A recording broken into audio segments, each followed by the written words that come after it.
Hello students, welcome to the channel online study with DK.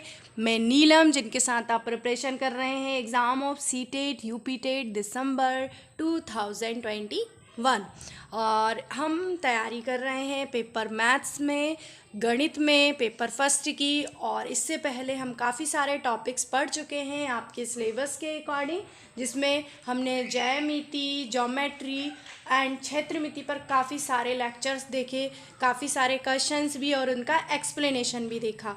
तो आज हम जो पढ़ने वाले हैं उससे पहले मैं आपसे कहना चाहूँगी कि आप प्लीज़ उन सभी लेक्चर्स को अच्छे से देख लें, क्योंकि यदि आप उन सभी को देख लेंगे तो आपकी प्रिपरेशन और अच्छे से हो जाएगी और एक सीक्वेंस में होगी, ताकि आप शुरुआत से पढ़ सकें। आज का जो हमारा टॉपिक है वो है डाटा हैंडलिंग। हम इसमें पढ़ने वाले हैं पाई चार्ट के बारे में। पाई चार्ट से किस तरह से क्वेश्चंस आते हैं मैं आपको उनका एक्सप्लेन करूंगी। तो सबसे पहले तो मैं आपको ये बताने वाली हूँ कि पाई चार्ट होता क्या है। तो जैसा कि पाई चार्ट, ये जो वर्ड है, इस पाई का मतलब इसमें डिफाइन किया गया है। क्या होता है? जैसे कि होल। होल मतलब एक आपका मैं सर्कल यदि लेती हूँ तो इस सर्कल को हम कई छोटे बड़े भाग में इस तरह से डिवाइड कर सकते हैं, और हर एक भाग का एक हिस्सा अलग अलग रिप्रेजेंट किया जाता है।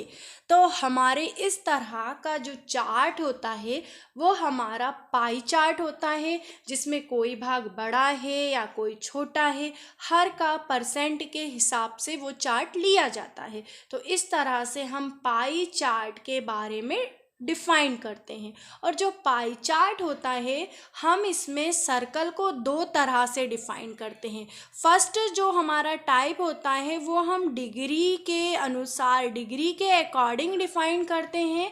जैसे कि हम इसे टोटल लिखेंगे 360 डिग्री का। ये जो पूरा आपका पाई चार्ट होता है वो 360 डिग्री पर डिफाइंड होता है। और इसी तरह से हमारा जो सेकेंड टाइप होता है वो हमारा प्रतिशत, परसेंट के आधार पर होता है, जो कि हम बोलते हैं 100%, 100%। तो हमने यहाँ पर क्या देखा कि पाई चार्ट क्या है। पाई मतलब होल, चार्ट मतलब आपका इस तरह का चार्ट की जो कई छोटे बड़े हिस्सों में विभाजित या उसका पार्टीशन किया गया है। और हम पाई चार्ट को दो तरह से डिवाइड कर रहे हैं। एक अकॉर्डिंग टू डिग्री, हम पूरे होल पाई चार्ट को 360 के अकॉर्डिंग लेते हैं। और सेकेंड अकॉर्डिंग टू परसेंटेज, मतलब 100%। तो पाई चार्ट के बारे में बेसिक जो इन्फॉर्मेशन थी, बेसिक जो इसका आपको पता होना चाहिए वो यही है। अब हम इसका एक क्वेश्चन लेंगे और इस क्वेश्चन को पूरी तरीके से हर एक डाउट को क्लियर करते हुए करेंगे। आप वीडियो को स्किप करके ना देखें, पूरा वीडियो देखें, कंटिन्यूअस वे में देखेंगे तो और अच्छे से समझ में आएगा। तो देखिए, मैंने यहाँ पर जो क्वेश्चन लिया है वो है आपका percentage of the expenditure for the year 2000। अब आपका यहाँ पर बताना है कि आपके कुछ खर्चे हुए ईयर 2000 में, जो कि इस तरह डिफाइंड किए गए हैं एक पाई चार्ट में। तो वो किस तरह से आप उन्हें एक्सप्लेन करेंगे। तो हर एक के लिए कुछ क्वेश्चंस हैं, उन क्वेश्चंस को आपको सॉल्व करना है। सबसे पहले तो इस पाई चार्ट को समझते हैं। ये पाई चार्ट है, इसके 1 2 3 4 5 एंड 6 पार्ट किए गए हैं। हर एक पार्ट का जो खर्चा है वो अलग अलग है। जैसे कि इस पार्ट का फूड पर 45% आपका खर्च हुआ, एंटरटेनमेंट पर आपका 10% का खर्च हुआ, टीचिंग पर आपका 10% का, एजुकेशन पर आपका 15% का, एंड हाउसिंग जो नीड्स थी उन पर 15% का, एंड क्लोथिंग पर आपने 5% का खर्च किया। तो सबसे पहले तो आपका क्वेश्चन ये है और एक पाई चार्ट दिया हुआ है। इस पाई चार्ट को आपने समझ लिया। अब पहला क्वेश्चन है, यदि कुल धन ईयर 2000 में 50,000 था, ठीक, तो फूड पर आपका कितना खर्च हुआ, किसकी बात कर रहे हैं हम कि फूड पर आपका कितना खर्च हुआ यदि आपका कुल धन 50,000 था। अब देखो फूड कहाँ पर है, तो हम पूरे पाई चार्ट में फूड देखेंगे कि यहाँ पर है जो कि आपका 45% आपका खर्च हुआ है। अब हम परसेंटेज के बारे में बात कर रहे हैं, यहाँ डिग्री पर बात नहीं हो रही है, यहाँ परसेंटेज पर बात है। तो जो 45% है आपके किसका का कुल धन में से 45% जो था वो आपका यहाँ पर खर्च हुआ है। तो आप किस तरह से निकालेंगे, देखिए कुल धन आपका दिया हुआ है 50,000, तो हम लेंगे यहाँ पर 45% का 50,000, ठीक। और बेसिक जो परसेंटेज हम सॉल्व करते हैं हम उस तरह से करेंगे। तो 45 अपॉन जो होगा आपका 100 इंटू आपका 50,000। अब ये हमारे कैंसिल हो गए, 2 0 से 2 0, हम दोनों का मल्टीप्लाई करेंगे। 45 मल्टीप्लाई 50 इज इक्वल्स टू आपका होगा 22,500 रुपीज़, ठीक। तो आपको ये बात समझ में आई कि आपको फूड का यहाँ पर पूछा गया था, तो मैंने आपको यहाँ पर फूड का डिफ़ाइन किया। किस तरह से डिफ़ाइन किया कि आपका 45% आपका जो अमाउंट दिया हुआ था उस अमाउंट पर एक्सपेंड हुआ, तो आपने उसका परसेंटेज फाइंड किया एंड आपका इतने रुपीज़ जो था फूड पर 50,000 में से खर्च हुआ। नेक्स्ट क्वेश्चन है, यदि हाउसिंग और क्लोथिंग पर धन क्या है, हाउसिंग और क्लोथिंग पर धन क्या है यदि धन 48,000 था। अभी फूड का आपसे पूछा हुआ था, अब इस क्वेश्चन में आपसे हाउसिंग का भी पूछा गया है और क्लोथिंग का भी पूछा गया है। तो आप देखेंगे कि हाउसिंग और क्लोथिंग का आपको पाई चार्ट में परसेंट दिया हुआ है, ठीक। आप जितने क्वेश्चन में इसमें आपको करवा रही हूँ सारे डाउट्स आपके इस पाई चार्ट के कंप्लीट हो जाएंगे। तो देखिए हाउसिंग पर जो आपका खर्चा है वो कितने परसेंट है, यहाँ पर है आपका 15%, ठीक है। और 15% किस में से आपको बोला गया है कि 48,000 में से 50%, तो हम क्या निकालेंगे 48,000 का 15%। देखिए मैंने इससे पहले आपको इस तरह से लिखा था, अब मैंने आपको डायरेक्ट परसेंटेज के फॉर्म में लिख दिया है, तो मैं डायरेक्ट यहाँ से सॉल्व कर देती हूँ। और क्लोथिंग का आपको यहाँ परसेंटेज लिख लेते हैं 5%, ठीक है।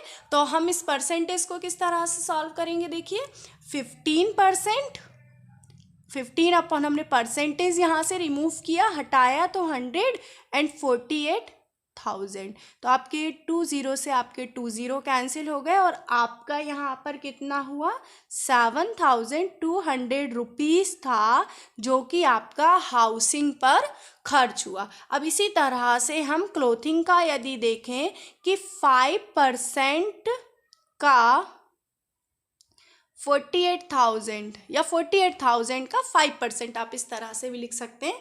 तो हम क्या करेंगे यहाँ पर 5% जो है आपका उसको परसेंट रिमूव करके हम 100 लिख देंगे। वही सेम प्रोसेस में यहाँ करने वाली हूँ, देखिए 5/100 इंटू 48,000, देन आपके ये 2 0 से 2 0 कैंसिल और 5 इंटू 48 आप मल्टीप्लाई करेंगे तो 2,400। तो इतने जो रुपीज़ थे वो आपके यहाँ पर क्लोथिंग पर खर्च हुए। तो आपको इतना तो समझ में आ ही गया होगा कि किस तरह से अमाउंट था और मैंने किस तरह से जो भी एक्सपेंडिचर्स थे, जो भी खर्चे थे, उनको परसेंटेज से रुपीज़ में कन्वर्ट किया। अब हम एक दो क्वेश्चन और देखेंगे ताकि आपका कॉन्सेप्ट और क्लियर हो। तो यहाँ पर आपका जो क्वेश्चन पूछा गया है वो बोला गया है कि टीचिंग एंड एजुकेशन का अनुपात क्लोथिंग एंड फूड से आपको बताना है। तो देखिए ये क्वेश्चन आपका किस तरह से होगा, अगर मैं इसे बेसिक मेथड से कि टीचिंग का परसेंटेज करूँ, फिर एजुकेशन का, फिर क्लोथिंग का, फिर फूड का एंड देन आफ्टर फिर उनके परसेंटेज में कन्वर्ट करूँ तो थोड़ा लेंदी हो जाता है, इसलिए हम डायरेक्ट किस तरह से करेंगे। सबसे पहले यहाँ बोला गया है टीचिंग एंड एजुकेशन। तो देखिए मैंने यहाँ टीचिंग और एजुकेशन का आपका रेशो यहाँ लिखा हुआ है। तो टीचिंग और एजुकेशन यदि हम दोनों की बात करें तो 10% टीचिंग का एंड 15% आपका एजुकेशन का हुआ। तो ओवरऑल आपका हुआ 25%। और फूड एंड क्लोथिंग, अगर हम फूड और क्लोथिंग की बात करें तो आपका 45% आपका फूड का है एंड 5% आपका क्लोथिंग का है। तो आपका 50% हुआ यहाँ पर।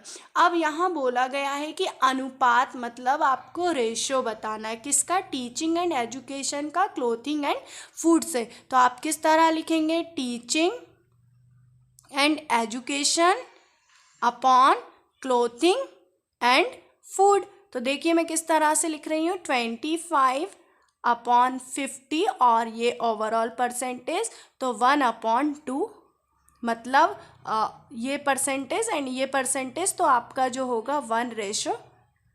तो आप हम किस तरह से कर सकते हैं कि रेशो हमें निकालना था, तो हमने टोटल जो परसेंट था वो टीचिंग एजुकेशन का लिया, देन टोटल जो परसेंट था वो क्लोथिंग एंड फूड का लिया। तो यहाँ से हमारा जो रेशो हमें मिला कैंसिलेशन के बाद 1:2। तो आपका जो आंसर हुआ यहाँ पर 1:2।